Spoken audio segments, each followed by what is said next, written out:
Me invitaron a dar una charla en Sierra de Gata, un lugar mágico, ¿no? Un rincón para soñadores. Y encima mi tribu vino a visitarme, ¿no? Pasamos el fin de semana acampando y bañándonos, ¿no? En piscinas naturales.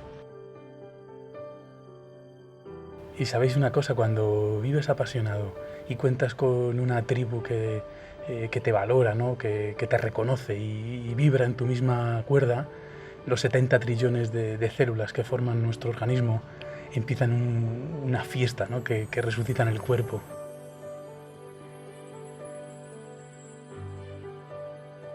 Si yo fuese médico no prescribiría medicamentos, sino tribus de influencia.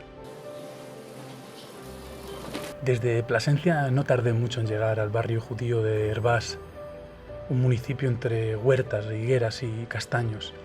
Y de repente retrocedí 5 siglos, sumergido en callejuelas estrechas y empinadas, que atravesaban casas hechas de entramado de madera, de castaño y adobe, así con grandes voladizos.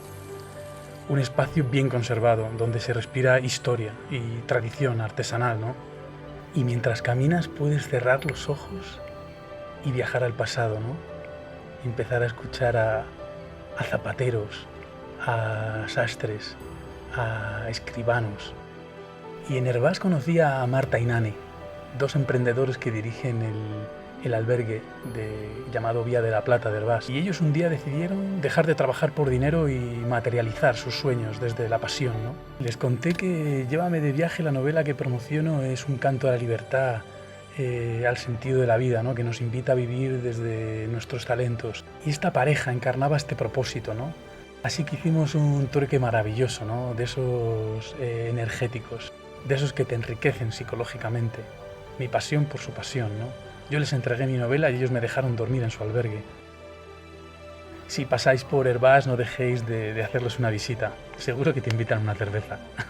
Y desde Hervás decidí recorrer el extraordinario Valle de Ambroz. Un recorrido poético entre frondosos bosques, gargantas y ríos que inevitablemente cambian tu diálogo interior, ¿no? Cada rincón de este valle son versos para el alma, ¿no? Y para rubricar esta experiencia de las mejores del viaje, ¿no? Qué mejor que recorrer la romántica, ¿no? Villa de Candelario. Es uno de los pueblos más bellos de España, ¿no? De estética inolvidable. Sus calles empinadas, estrechas, ¿no? y empedradas son recorridas por sus conocidas regaderas, ¿no?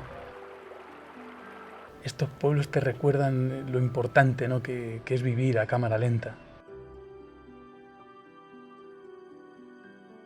Al día siguiente cruzaba el puente romano de la emblemática, ¿no? Salamanca.